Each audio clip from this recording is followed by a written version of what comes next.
Hello and welcome to Ukrainian Media Podcast. I'm Olena Solodovnikova, and today I'm delighted to be joined by Professor Alexandra, one of the French leading experts on Ukraine. Thank you for being with us today. You first started studying Ukraine shortly after the collapse of the Soviet Union, and looking back, what are the biggest surprises in Ukraine's development during this time from your helicopter view? Yeah, thanks for the question. My answers will necessarily relate to my research topics, namely nation building, democratization, memory politics. In terms of continuity, I would say that there is a sort of ongoing democratization process with key, I would say, events such as the Orange Revolution in 2004 and the Revolution of Dignity in 2013-14, which do not represent breaks, but rather moments affirming the aspiration for democracy. And I think that these two revolutions are important for understanding the Ukrainians' capacity for resistance in 2014 and 2022, because they were successful and demonstrate that mobilization can achieve its goals.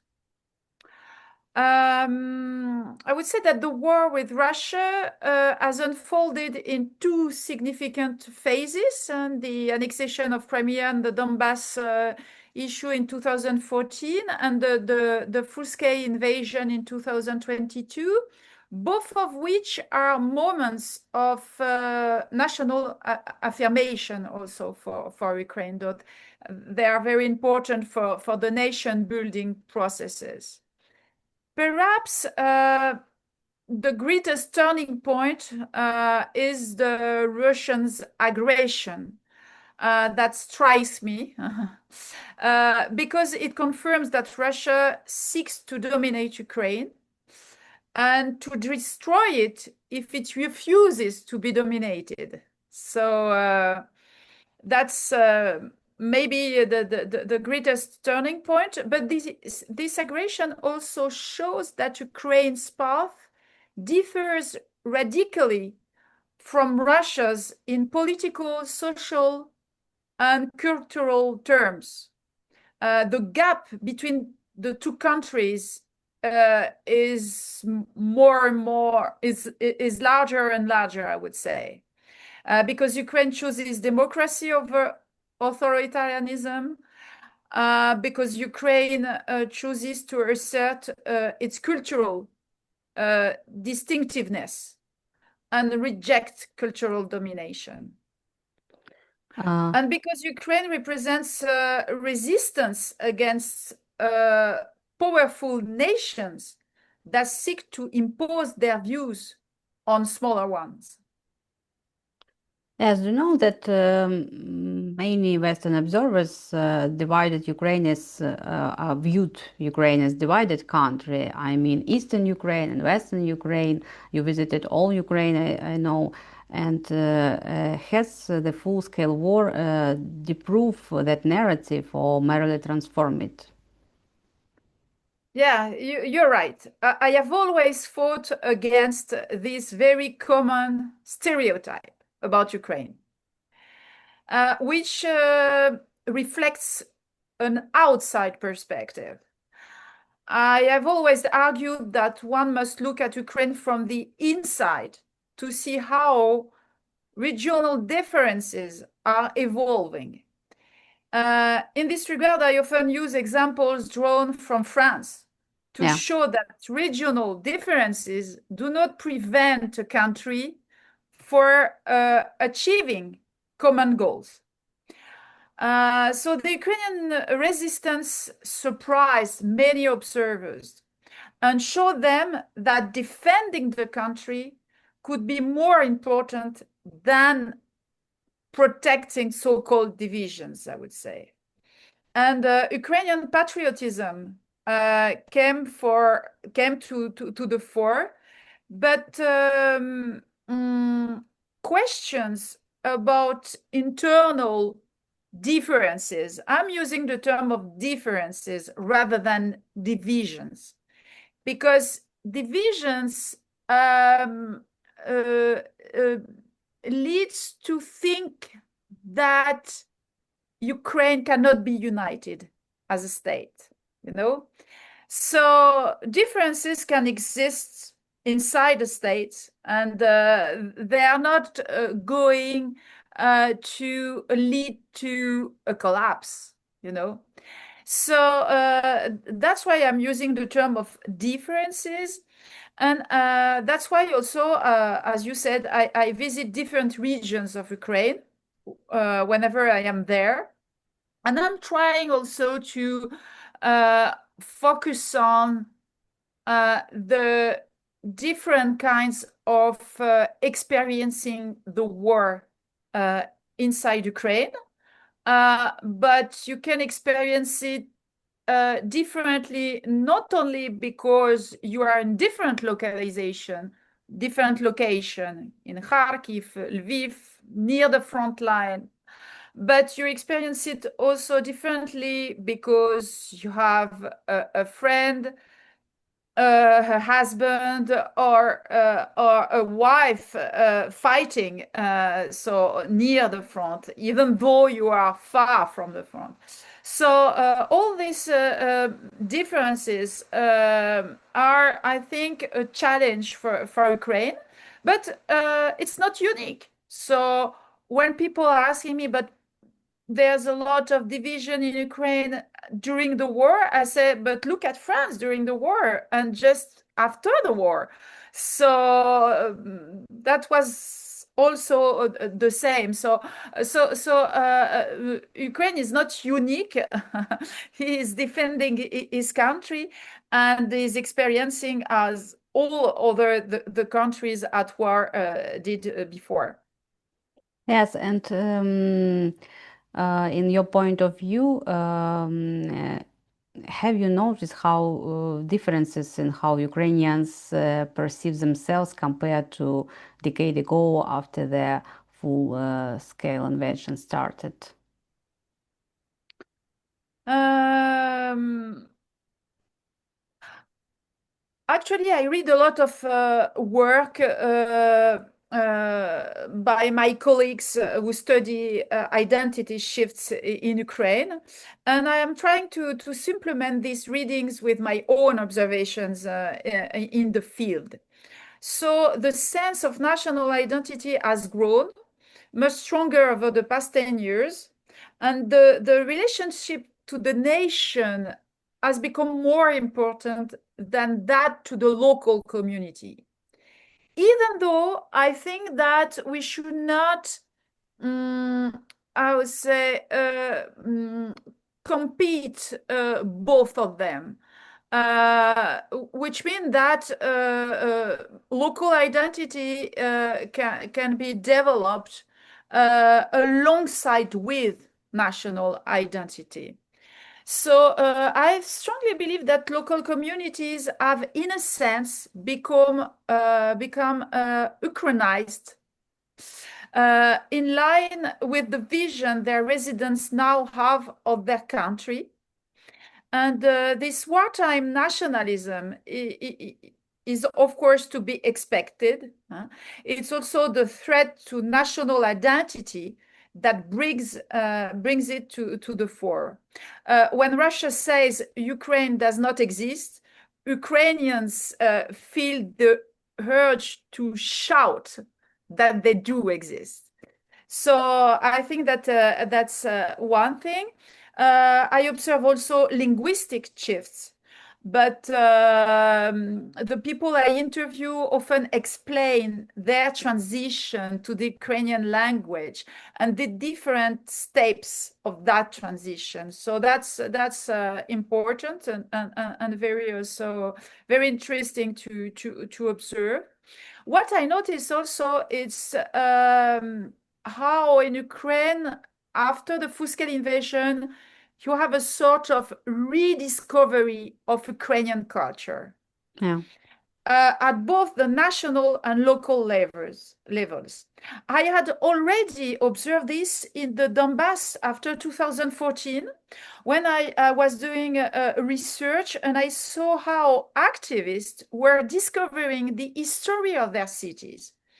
For example, in Slavyansk, learning that the city did not originate with the Bolshevik Revolution, but was instead a trading city with a diverse population, including people from Western Europe, for instance.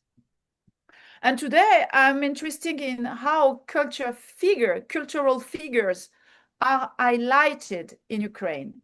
I am thinking of the exhibition on Halagorska I visited in 2024, or the more recently one on Vasil Stus. I noticed that it was the first exhibition on this figure since the independence.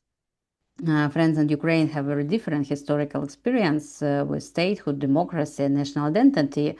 But what can each country learn from each other? Many stereotypes about Ukraine stem from the fact that Ukraine's independence is recent and that its independence in 1917 went largely unnoticed. In France, we focused on Russia as an empire without seeing all its flaws. And then we tended to confuse the USSR with Russia. And there's also a tendency to focus on the major countries, I would say. That's how I felt when I started myself working on Ukraine.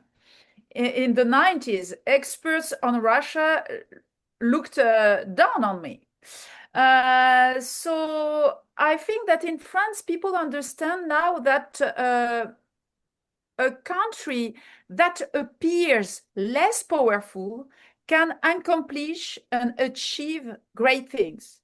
And in the context of this war, Ukraine isn't just holding out, it's innovating, it's highly creative, and both technologically and culturally. So it's a kind also of inspiration, even from French political, social, and cultural figures.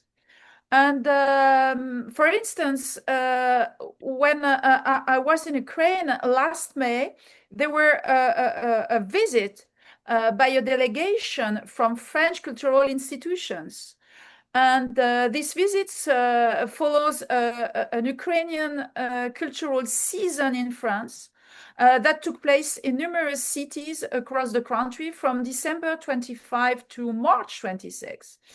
So I see that there's a lot of cooperation in cultural fields and different fields, of course. That's the one I was looking at, but and then I think that it's very important. But okay, could you, the stupid question, could you elaborate why you choose Ukraine as a researcher? Because you think, okay, in that time, Russia was the same for all scientists, and why you focused on Ukraine? It's a short but also a long story. In nutshell. My grandfather is a Belarusian Ah. man. And I would say my Belarusian family was repressed in the 30s. So my great grandfather was deported to Siberia in the 30s. And my grandfather left Belarus during the war, and he went to France through London. And it's a quite long story. So my grandfather, Belarusian, was living in France, married a woman, a Polish woman. Mm. So my first time in Belarus was in 89. After I went to Russia, I learned Russian language, and I decided to work on Belarus for my master degree thesis. Afterwards, I decided to expand my research to Ukraine, and I did my PhD on Belarus and Ukraine. And a long time after I did my PhD, I knew my grandmother, my Polish grandmother, told me that she had an Ukrainian grandmother. So that's the Oh, link. But I think that I was, how to say, I was educated in a family that looks at Russia differently than others because, again, I had a family which was repressed. And this kind of the domination of Russia on other people of the USSR, I think that I was aware of that, and I decided to focus my research actually on that issue, on countries we were not known in France, and we were also discredited by the Russian, actually the Russian propaganda at this time already. French intellectual circles traditionally sought dialogue with Russia. And has the war fundamentally changed this approach? Yeah, I think that this approach has changed, but this viewpoint is held by a minority in France still.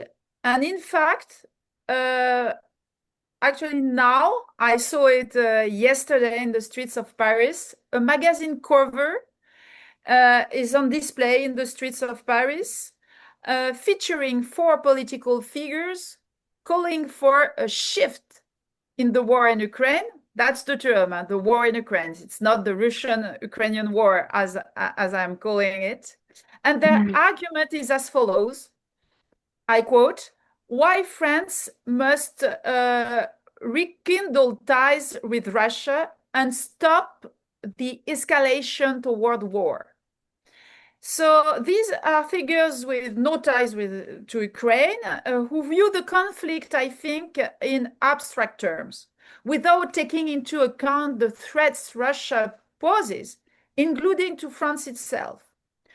And this argument, it's also related to a kind of mistrust of the United States and a desire to counter what is seen as its excessive influence in Europe, excessive influence of the United States in Europe. So the kind of ties with Russia to counterbalance this influence in Europe. That's a very long process. I think that these people do not understand the real stakes of the war. Often they haven't been in Ukraine, so and again, it's a minority, but it exists. So we should remain vigilant. And I think that also we should be vigilant to the fatigue associated with the war, and also the fact that we have domestic issues.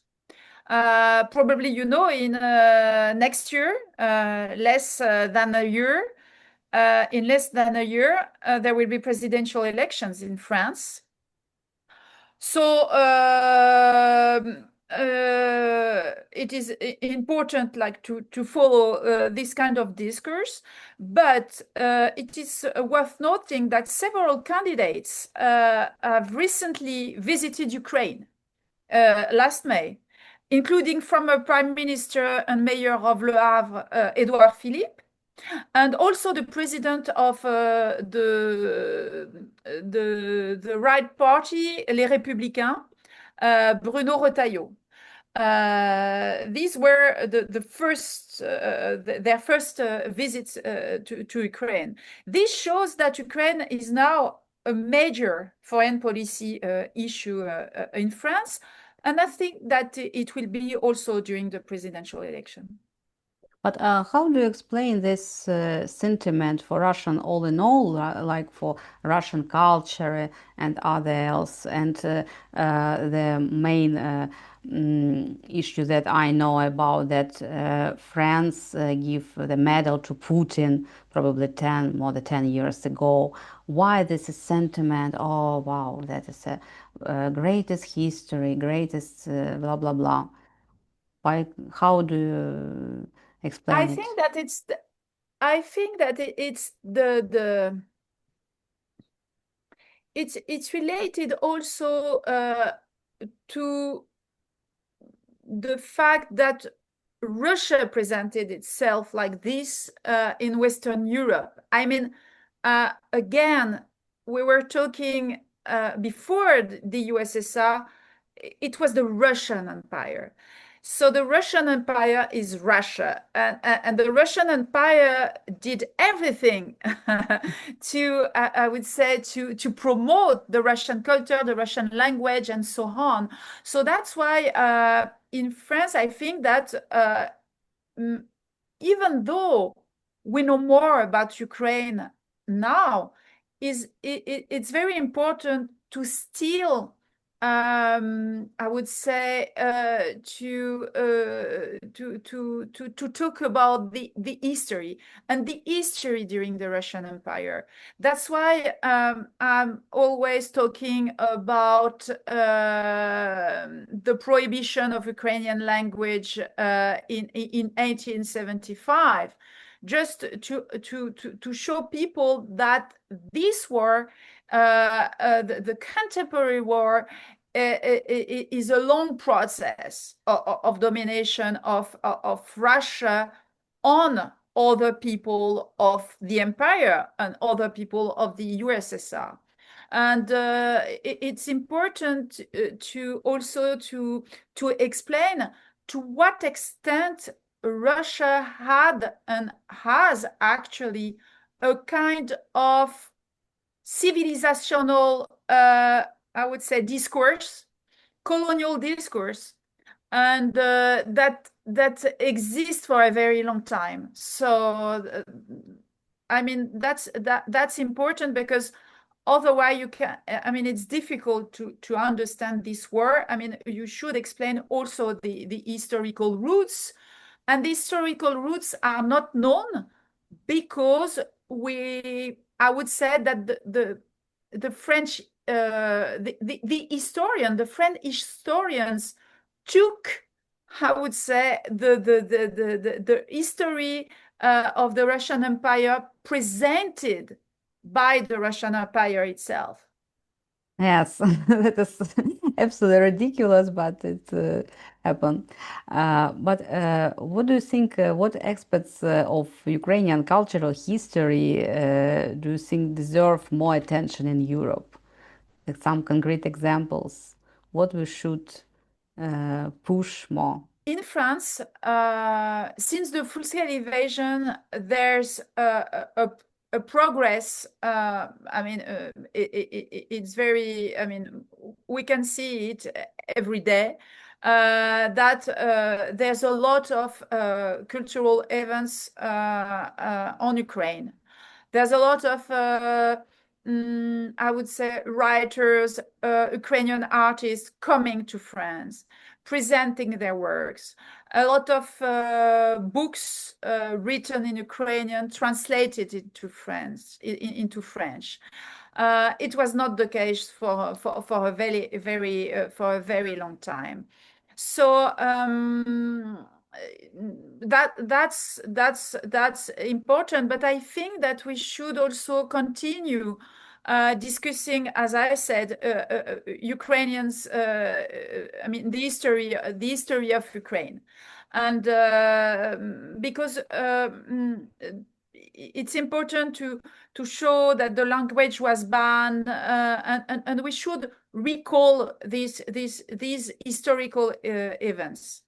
Another issue, it's also to show to what extent the war is changing the relationship in Ukraine, the relationship to the past. And that's one aspect of